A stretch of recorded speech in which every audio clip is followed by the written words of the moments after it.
Hello friends, a very good morning, good afternoon and good evening. जो video देख रहे हैं उन सबको मेरी तरफ से warm wish. I am Shilpa, your mentor for UGC net paper 1 and paper 2 commerce, और आप सबका स्वागत है आपके अपने YouTube channel UGC net with Shilpa ma'am पर। सो फ्रेंड्स, आज हम शुरू करने वाले हैं पेपर 2 कॉमर्स की यूनिट नंबर 5 से।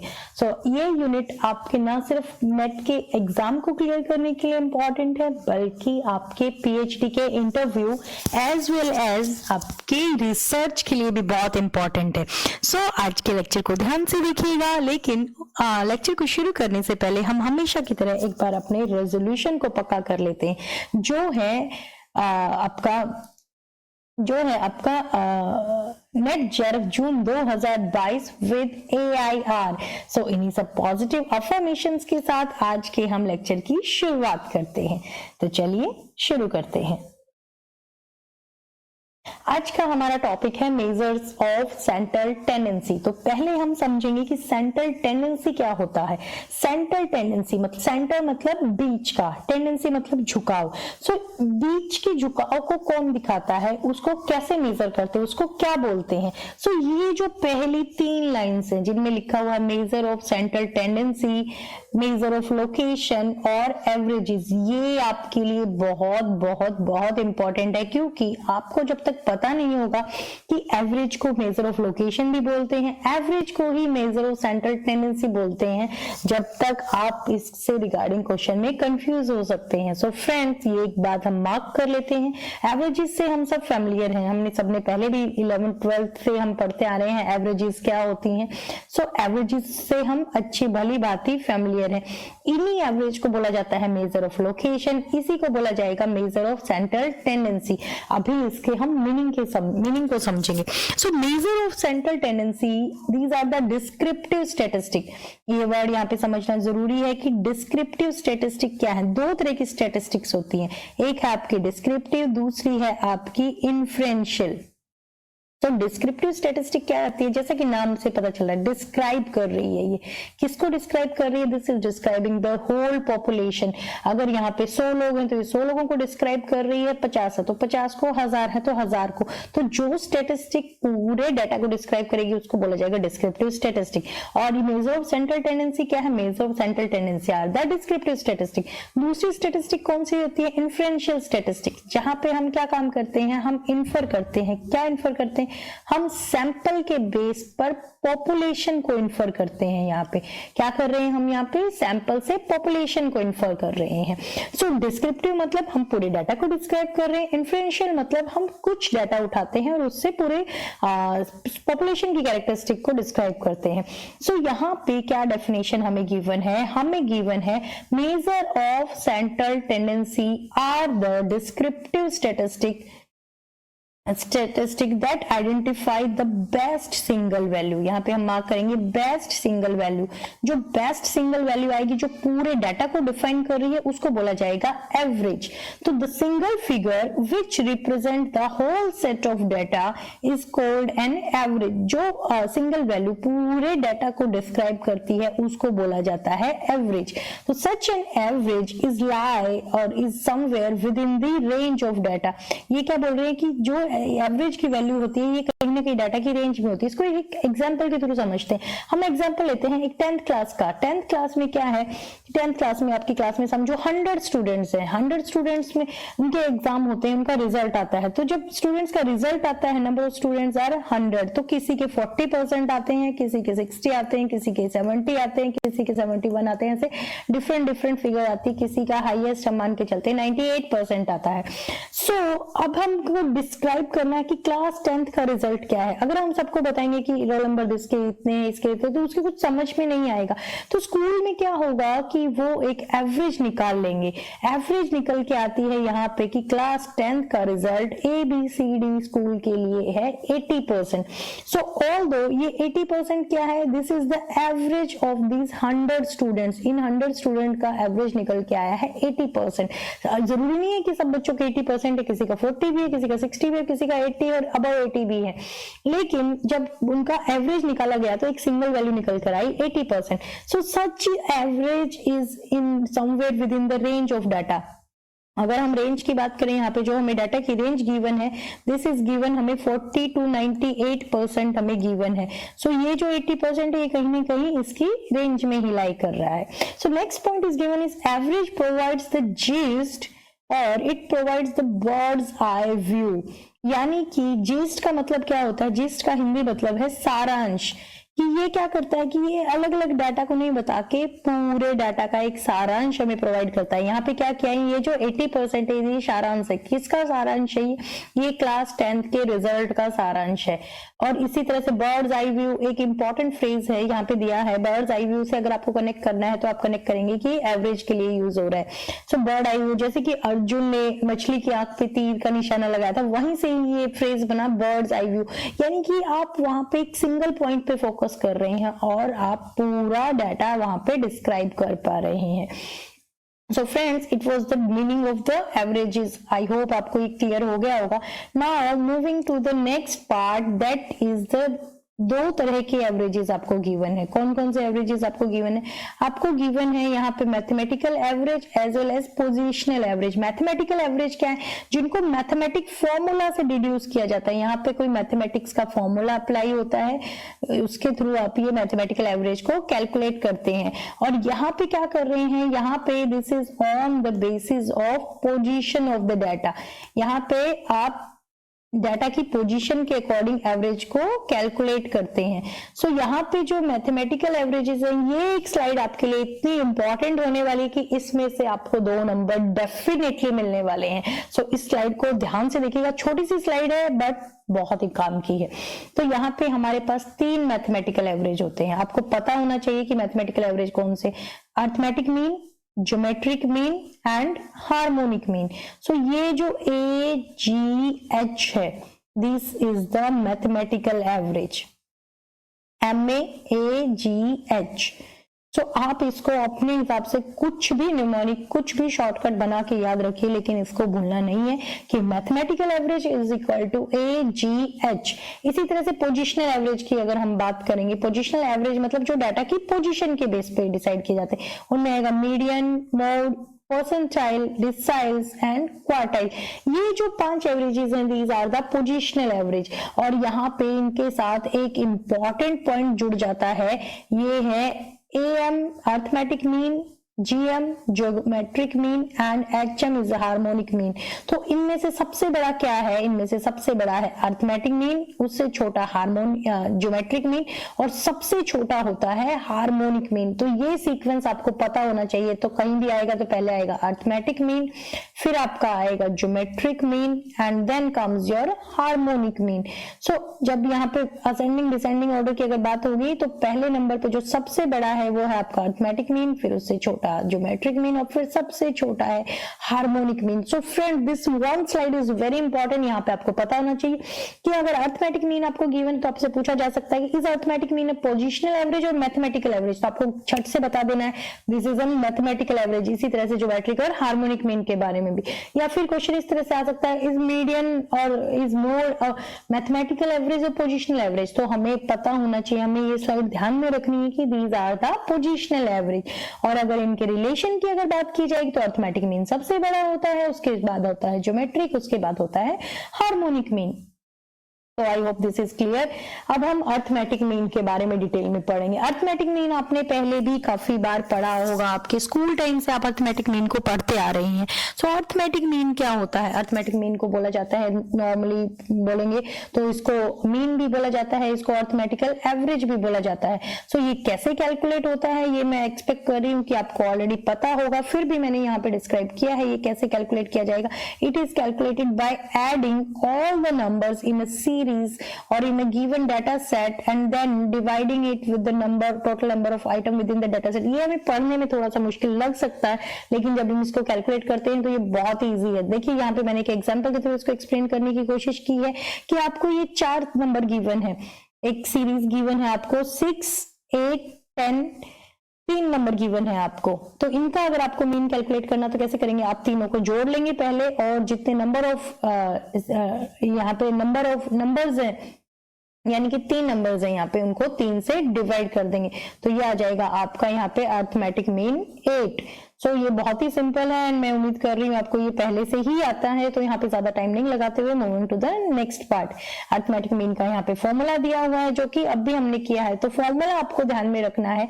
इसमें फॉर्मूले में आपको क्या गिवन है, this is the sum of all the observation, यानी कि पीछे जो हमें 3 ऑब्जर्वेशंस दी थी उनका सबका सम कर लेंगे जोड़ के सिंपल वे में, एंड उनको टोटल नंबर ऑफ ऑब्जर्वेशन से डिवाइड कर देंगे। जैसे कि लास्ट एग्जाम्पल में total number of observation was 3, तो हमने 3 से डिवाइड कर दिया था। ऐसे ही कहीं पे 4, 5, 6, 7 कितनी भी ऑब्जर्वेशन दे सकते हैं, उनको हमें कैलकुलेट करना आना चाहिए। This is very simple. इसी तरह से आ सकता है आपका अगर आपका फ्रीक्वेंसी में दिया, ये तो आपकी डिस्क्रीट सीरीज थी, सिंपल सीरीज थी, अगर आपको फ्रीक्वेंसी के साथ वो दिया है, यानी कि आपको यहाँ पे x भी दिया है और f भी दिया है, तो आप अरिथमेटिक मीन कैसे कैलकुलेट करेंगे, ये आपने स्टेटिस्टिक में बहुत अच्छे से पढ़ा है कि आप उनको फ्रीक्वेंसी से मल्टीप्लाई कर देंगे और उसका एडिशन करके फिर नंबर ऑफ जितने भी फ्रीक्वेंसीज हैं उनसे आप उसको डिवाइड कर देंगे, तो आपका आ जाएगा अरिथमेटिक मीन। पर जो मेजरली आपको एग्जाम में होगा वो बहुत लंबी चौड़ी कैलकुलेशंस नहीं मिलती हैं, लेकिन आपको अरिथमेटिक मीन का कॉन्सेप्ट अगर क्लियर है तो आप कोई भी क्वेश्चन को अटेम्प्ट कर पाएंगे। तो यहाँ पे जो एक इंपॉर्टेंट पॉइंट आता है, these are the properties of the arithmetic mean, कि अरिथमेटिक मीन की प्रॉपर्टीज क्या है, ये बहुत इंपॉर्टेंट है, इनमें से अक्सर क्वेश्चन बनते हैं। सो ये प्रॉपर्टीज हमें ध्यान में होनी चाहिए। तो इसकी पहली प्रॉपर्टी है the algebraic sum of deviation is of a set of observation from their arithmetic mean is 0। इसका मतलब क्या है कि अगर हमने पहले अरिथमेटिक मीन कैलकुलेट कर लिया और अरिथमेटिक मीन कैलकुलेट करने के बाद हम उनका डेविएशन निकालते हैं, जब हम डेविएशन निकालेंगे तो उसका जो सम आएगा वो 0 आएगा। इसको मैं एक बार आपको मैथमेटिकली लिखकर बताती हूँ सो दैट आपको ये पॉइंट क्लियर हो जाएगा। आपने अरिथमेटिक मीन निकाल लिया, यहाँ पे ये x बार आपका अरिथमेटिक मीन है। सो x बार को जब आप x फ्रीक्वेंसीज में से माइनस करके उनका सम लेंगे तो it would be equal to 0। For example कि पिछला ही एग्जांपल हम एक बार देखते हैं, जस्ट अ मोमेंट। पिछले एग्जांपल में हमें 3 नंबर्स गिवन है 6, 8 एंड 10। तो इनका ही मैं एप्लीकेशन आपको यहाँ पे करके बताती हूँ। आपको नंबर गिवन है 6, 8 एंड 10। यहाँ पे आपका अरिथमेटिक मीन कितना आ गया, ये आ गया आपका 8। सो जब 8 का आप डेविएशन लेंगे तो 6 minus 8 is equal to -2, 8 minus 8 is equal to 0 और 10 माइनस 8 इज इक्वल टू 2। तो जब आप इसका सम करेंगे तो ये जो सम आएगा ये 0 आएगा। तो यही सेम चीज यहाँ पे इसकी प्रॉपर्टी में बताई गई है जो मैंने आपको प्रूव करके बताई है। सेकंड प्रॉपर्टी गिवन है आपकी, arithmetic mean is affected due to change of origin और चेंज ऑफ स्केल, यानी कि ये चेंज ऑफ ऑरिजिन से भी अफेक्ट हो रहा है और चेंज ऑफ स्केल से भी। सो ऑरिजिन में चेंज कैसे आएगा, ऑरिजिन में चेंज का मतलब है यहाँ पे प्लस और माइनस, और स्केल में चेंज का मतलब है यहाँ पे डिवीजन और मल्टीप्लिकेशन। सो जब ये ऐड किया जाता है आपके अरिथमेटिक मीन में किसी कांस्टेंट से, आपका कोई सभी फिगर्स, सीरीज की सभी फिगर्स को आइदर प्लस माइनस किया जाता है या फिर मल्टीप्लाई डिवाइड किया जाता है, तो अरिथमेटिक मीन भी उतने ही नंबर से घटता बढ़ता है। इसको एक एग्जांपल के जरिए हमें फटाफट यहाँ पे समझाती हूँ आपको। सपोज यहाँ पे आपको गिवन है कि आपका अरिथमेटिक मीन आ गया, यहाँ पे जो पिछला एग्जांपल है हमने वही मैं कंटिन्यू कर रही हूँ। यहाँ पे आपका अरिथमेटिक मीन आता है 8। इस 8 को अगर हम इस सीरीज की 6, 8 और 10 की सभी नंबर्स को, इनको अगर हम इनमें कुछ प्लस करते हैं माइनस करते हैं, और उसके साथ ही जो इफेक्ट आएगा वो अरिथमेटिक मीन पे भी आएगा। यानी कि अगर हमने इस सीरीज में ये जो 6 सीरीज दी थी आपको, सीरीज आपको गिवन है 6, 8 और 10 की, अगर हमने इस सीरीज के सभी नंबर में से -2 -2 कर दिया, सो जो आपके मीन पे इफेक्ट आएगा वो भी -2 हो जाएगा।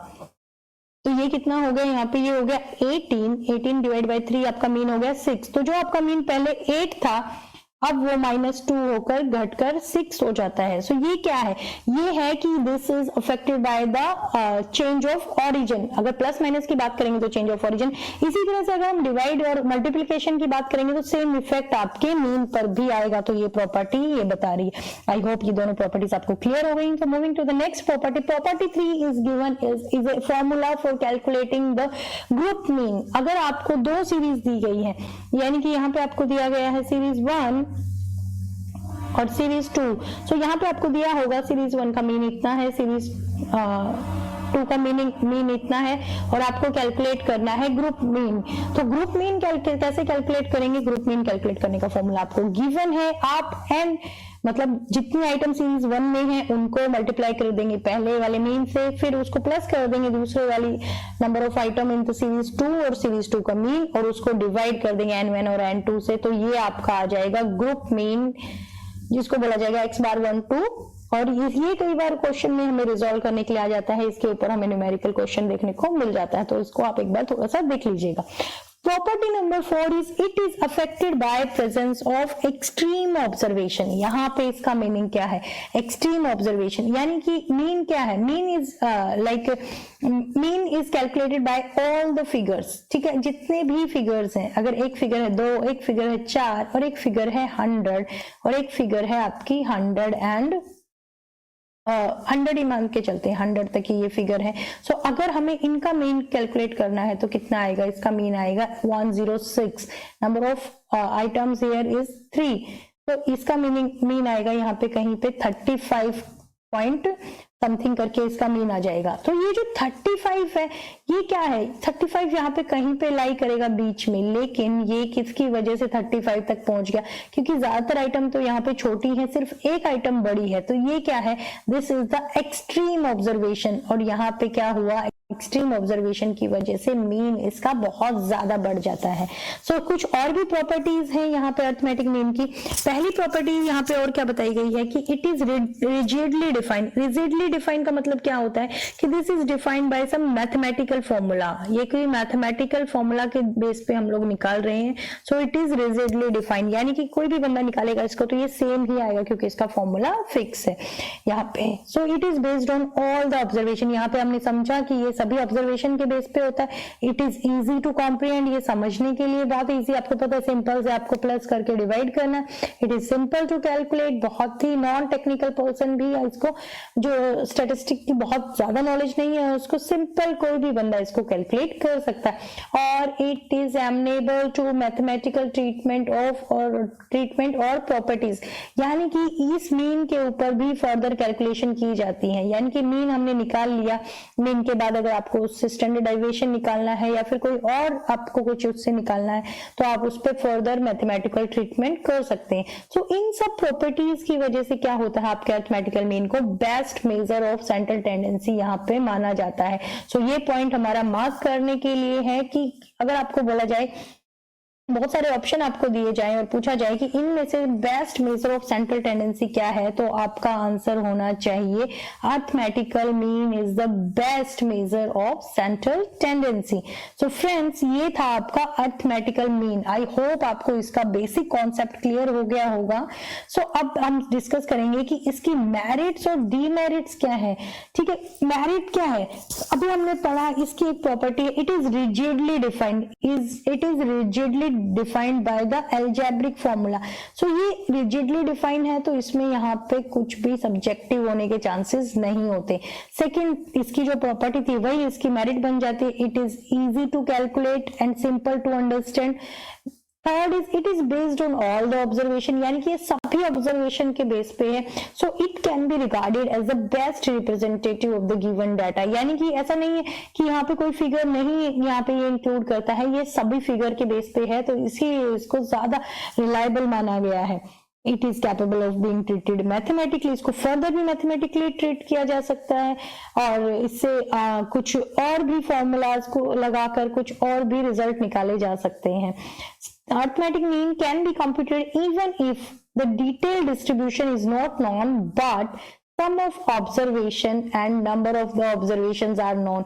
यानी कि आपको पता है कि कुछ ऑब्जर्वेशन कितनी है उसमें से यानी कि अगर हम बात करें कि 100 लोगों का हम डाटा की बात करते हैं तो 100 में से अगर 100 लोगों का डाटा हमारे पास नहीं है, 80-60 का डाटा है और हमें पता है कि 100 है, तो उनको भी हम मल्टीप्लाई और डिवाइड करके बाकी ग्रुप के पूरे ग्रुप के रिगार्डिंग रिजल्ट डिराइव कर सकते हैं। So it was the merits of. लेकिन अब इसकी डीमेरिट्स की अगर हम बात करते हैं, एक आई गेस इसकी मेरिट छूट गई है यहाँ पे, it is least affected by the, ये बहुत important, list affected by the fluctuation of sampling. यानी क्या मतलब है इसका, अगर आपका नंबर ऑफ सैंपल घटता या बढ़ता है, यानी कि पहले 30 मेंबर थे, अभी आपके नंबर ऑफ सैंपल्स 40 हो गए या फिर घटकर 10 हो गए, तो उससे इसका कोई इफेक्ट नहीं पड़ेगा, बहुत कम इफेक्ट पड़ेगा फ्लक्चुएशन के, सैंपलिंग में फ्लक्चुएशन करने का एवरेजेस पे। So it is the merit of this average. Next comes your demerits. Demerits क्या है अरिथमेटिकल मीन की? सो डीमेरिट ये है कि ये फॉर्मूला से कैलकुलेट होता है, भाई इसको हम देख के या ग्राफिकल लोकेशन से हम कैलकुलेट नहीं कर सकते। तो फिर आपके माइंड में क्वेश्चन आ गया होगा कि किसको कर सकते हैं, तो डेफिनेटली आपको पता है इसका आंसर कि अगर हम मोड की बात करेंगे तो उसको इंस्पेक्शन या ग्राफिकल लोकेशन देख के कैलकुलेट कर सकते हैं, लेकिन अरिथमेटिकल मीन को कैलकुलेट करने के लिए आपको तो फॉर्मूला लगाना ही लगाना पड़ेगा। Next comes your arithmetic mean cannot be computed for the qualitative data। qualitative data कौन सा है, जिसको आप नंबर्स में एक्सप्रेस नहीं कर सकते, तो नंबर्स में नहीं एक्सप्रेस कर सकते तो वहां पे अरिथमेटिकल मीन काम नहीं करेगा। जैसे इंटेलिजेंस है, ऑनेस्टी है, ब्यूटी है, स्मोकिंग हैबिट, इस तरह की डाटा को आप नहीं कर सकते जहां पे आपको नंबर्स में जिसको डिस्क्राइब नहीं कर पाएंगे। फिर आपका आता है, it is too much affected by the extreme observation, hence it is not adequately represents data consisting of some extreme point. यहाँ पे हमने देखा था जो हमारे फिगर में आ रहा था कि हमने ऑब्जर्वेशन लिया था 2, 6, 100, अगर यहाँ पे 100 आ गया तो this is the extreme observation. So अगर हमारा मीन यहाँ पे 35, 36 के आसपास आ रहा है तो ये इस डाटा को ट्रूली रिप्रेजेंट नहीं कर रहा है, तो कहीं ना कहीं एक्सट्रीम ऑब्जर्वेशन होने की वजह से जो सिंगल फिगर आई है वो डाटा को, पूरे डाटा को रिप्रेजेंट नहीं कर रही है। फिर आपका आता है arithmetic mean can not be computed when the class interval has open ends.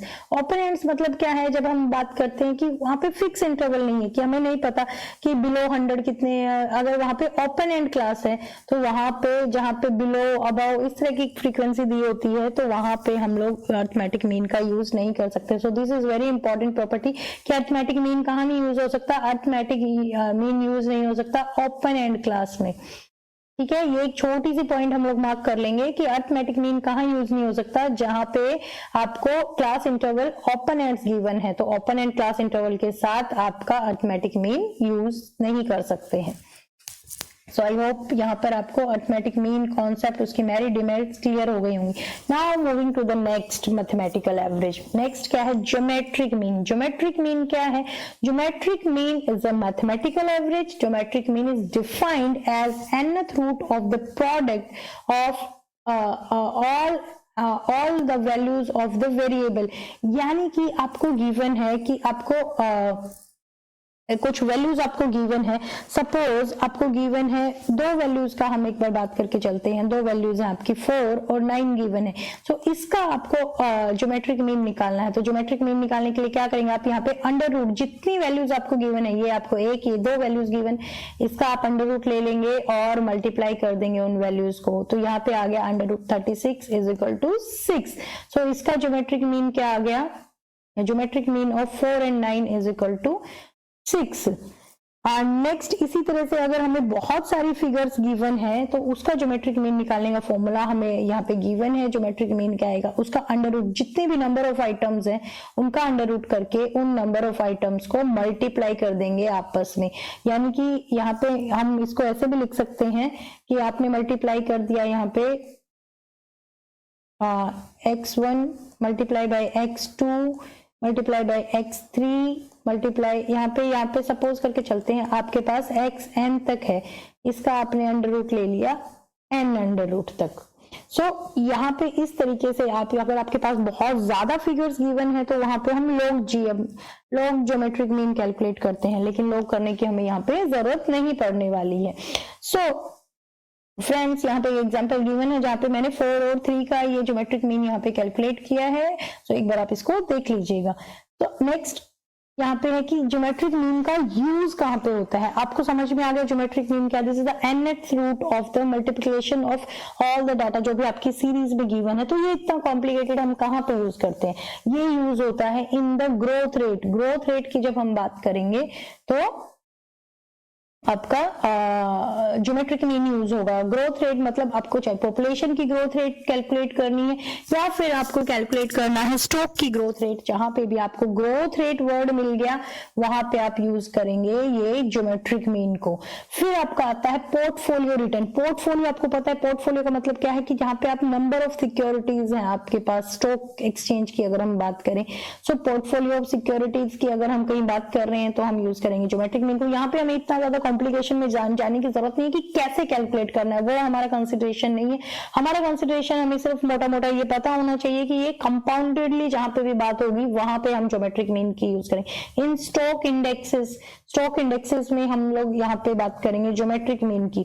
सो हमें मोटा मोटा पता होना चाहिए, हमें उनकी डीप कैलकुलेशन में नहीं जाना है कि ये कैसे कैलकुलेट होगा कैसे नहीं होगा, और ये सब में हम नहीं जाएंगे। हमें सिंपली पता होना चाहिए ज्योमेट्रिक मीन वहां पे यूज होगा जहां पे हम पॉपुलेशन में इंक्रीज की बात करें या compound price, sales, production, national income की, या फिर हम इंडेक्स नंबर में, अगर हम इंडेक्स नंबर की बात करें तो it is geometric mean is used in index number to measure relative change, या फिर जहां पे आपका डाटा आ गया रेशो, रेट और परसेंटेज के टर्म में, वहां पे हम यूज करेंगे ज्योमेट्रिक मीन को। I hope this is clear. तो अब यहाँ पे ज्योमेट्रिक मीन की एडवांटेज और डिसएडवांटेज गिवन है। एडवांटेज अगर आप थोड़ा सा डीपली सोचेंगे तो आप खुद बना सकते हैं। जो भी लाइक एवरेज है, अगर वो किसी फॉर्मूला से डिराइव हो रहा है तो that is definitely rigidly defined, वो नो डाउट रिजिडली डिफाइन होगा ही होगा, and it is calculated based on all the observation और all the term of the sequence. हमने पढ़ा कि जितनी भी टर्म्स आएंगी उन सबको मल्टीप्लाई करके उनकी नंबर ऑफ टर्म्स है उनका nth रूट हम ले लेते हैं यहाँ पे, and it is suitable for further mathematical analysis. इस पे आगे भी मैथमेटिकल एप्लीकेशंस हो सकती हैं।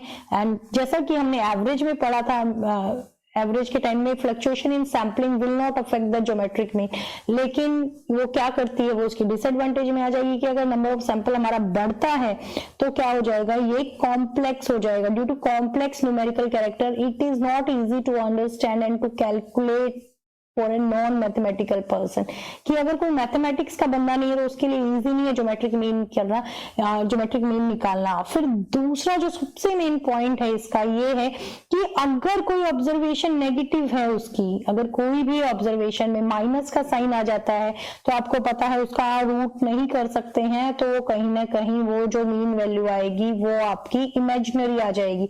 So despite the quantity of the other observation, कि अगर एक भी वैल्यू नेगेटिव आ जाती है तो GM can not be precisely calculated. So it was the merits and demerits of the geometric mean. Next आपका आता है हार्मोनिक मीन। हार्मोनिक मीन क्या बताता है, it is the defined as the reciprocal of the average of the reciprocals of the data value. थोड़ा सा सुन के घूम गए कि दो बार रेसिप्रोकल की हम बात करें, लेकिन अगर मैं इसको आपको लिख के बताऊंगी तो आपके लिए बहुत ईजी होगा। देखिए रेसिप्रोकल, किसका रेसिप्रोकल करेंगे, पहले हम लोग रेसिप्रोकल कर देते हैं नंबर ऑफ वैल्यूज का। एक मिनट में यहाँ पे इसको नोट कर देती हूँ। पहले हम कैसे कैलकुलेट करते हैं मीन को हम कैलकुलेट करते हैं ऐसे x3 अपॉन में n। यहाँ पे क्या करना है, अब हमें करना है रेसिप्रोकल, यानी कि n ऊपर आ जाएगा और ये एवरेज किसका निकलेगा, एवरेज निकलेगा अभी रेसिप्रोकल ऑफ द वैल्यूज का, यानी कि ये जो x2 x3 ये सब है n तक, x1 अपॉन xn तक, जहां भी आपको वैल्यू गिवन है उन सब का रेसिप्रोकल करके उनका मीन निकाल के उसका भी रेसिप्रोकल किया गया है। सो ऐसे अगर आप स्टेटमेंट से पढ़ने जाएंगे तो आपको डेफिनेटली नहीं याद रहेगा, लेकिन अगर आप इसको विजुअलाइज करके देखेंगे, अगर आप इसको यहाँ से डिड्यूस करेंगे सिंपल एवरेज से कि सब कुछ हमने उल्टा पुल्टा कर दिया, पहले हमने उल्टा किया n को, नीचे से हम ऊपर लेके गए, फिर जो वैल्यू ऊपर है उनका भी रेसिप्रोकल करके उनको नीचे लेके गए, सिंपली नीचे नहीं लेके गए हम, उनका रेसिप्रोकल करके हम नीचे लेके गई। सो अगर ये चीज आप एक दो बार अपने माइंड में बिठा लेंगे और अपने नोट्स में अपने हाथ से लिखेंगे तो आई कैन एश्योर यू आप कभी नहीं भूलेंगे। सो नेक्स्ट क्या आता है इसकी property, it is based on all the observation and it is rigidly defined. Rigidly defined तो होगा ही नहीं, इतना कॉम्प्लिकेटेड फॉर्मूला से हम लोग इसको डिराइव कर रहे हैं, so definitely it would B A rigidly defined. इसकी एक इंपॉर्टेंट प्रॉपर्टी क्या है फ्रेंड्स, इंपॉर्टेंट प्रॉपर्टी है कि harmonic mean gives less weightage. Harmonic mean क्या कर रहा है, gives less weightage to the large value and large weightage to the small value to balance the value correctly. देखिए यहाँ पे अगर हम सिंपल बात करें, यहाँ पे अगर हम बात करें कि हमें वैल्यूज गिवन है, इसको मैं आपको एप्लीकेशन इसका करके बता रही हूं कि अगर हमें वैल्यूज गिवन है 2, हमें वैल्यूज गिवन है 2, 3, 5, तो ये वैल्यूज में सबसे बड़ी वैल्यू क्या है 5। तो इसने क्या किया, इसका रेसिप्रोकल कर दिया यहाँ पे। तो इसने किया यहाँ पे 1/2 प्लस 1/3 प्लस 1/5, ठीक है। इसके ऊपर आ जाएगा नंबर ऑफ ऑब्जर्वेशंस है हमारे पास यहाँ पे 3। सो ये 3/1/2 जो सबसे छोटी वैल्यू थी उसकी वैल्यू यहाँ पे सबसे ज्यादा हो जाती है, और जो सबसे बड़ी वैल्यू थी उसकी वैल्यू यहाँ पे इसने कर दी 1/5, यानी कि सबसे कम यहाँ पे ये वैल्यू उनको अलॉट कर दी है। सो ये एक इंपॉर्टेंट प्रॉपर्टी है हार्मोनिक मीन की, ये आपको कहीं और नहीं मिलेगी, ये सिर्फ आपको हार्मोनिक मीन में ही मिलेगी। So friends I hope this is clear to you. Harmonic mean का फॉर्मूला आपको यहाँ पे याद हो गया रहेगा। So moving to the next, ये आपका एक इंपॉर्टेंट है। इसमें क्या बताया गया है आपको, इसमें बताया गया है आपको रिलेशनशिप। रिलेशनशिप किसका बताया गया है, relationship between arithmetic mean, geometric mean and harmonic mean. तो ये रिलेशनशिप यहाँ पे बहुत इंपॉर्टेंट है। पिछली साइड में हमने समझ लिया था कि अगर हमें सीक्वेंस की बात आ जाए तो हमें पता है कि सबसे ऊपर क्या आएगा, सबसे ऊपर आएगा अरिथमेटिक मीन, फिर आपका आएगा ज्योमेट्रिक मीन और फिर आपका आएगा हार्मोनिक मीन। लेकिन अगर हम इसके फॉर्मूला को, अगर यहाँ पे हम इसके फॉर्मूला को एक्सपेंड करते हैं, सो इस तरह से हमें ये फॉर्मूला यहाँ पे पता चलता है, a + b = 2, ठीक है। ये है अरिथमेटिकल मीन का फॉर्मूला जब आपको दो फिगर गिवन है। इसी तरह से ज्योमेट्रिकल मीन का फॉर्मूला है a b का आप मल्टीप्लाई करके उनका रूट कर रहे हैं यहाँ पे। और हार्मोनिक मीन का मतलब क्या है, हार्मोनिक मीन का आप ये फॉर्मूला ध्यान में रखेंगे। हार्मोनिक मीन का ये फॉर्मूला ध्यान में रहने से आपके काफी क्वेश्चन सॉल्व हो जाते हैं। और हार्मोनिक मीन का फॉर्मूला मेनली यूज होता है जब आपका टाइम, स्पीड, डिस्टेंस, इस तरह के क्वेश्चंस जब आपको दिए जाते हैं तो वहां पे आप ये फॉर्मूला को यूज करते हैं। तो फ्रेंड्स इट वाज, ये एक बार आप ये ध्यान में रख लेंगे। तो it was all about from my side for today. अगर आपको आज का लेक्चर पसंद आया है, समझ में आया है, तो like the lecture and share it with your friends. और अगर आपकी कोई क्वेरी भी है तो please show me that query और send me that query in the comment box, so that मुझे भी समझ में आए कि आपको कितना समझ में आया है और क्या कहाँ पे क्या लैकिंग पॉइंट है, सो दैट मैं उसको नेक्स्ट लेक्चर में ब्रीफली एक्सप्लेन कर सकूं। So friends have a nice day, thank you for watching.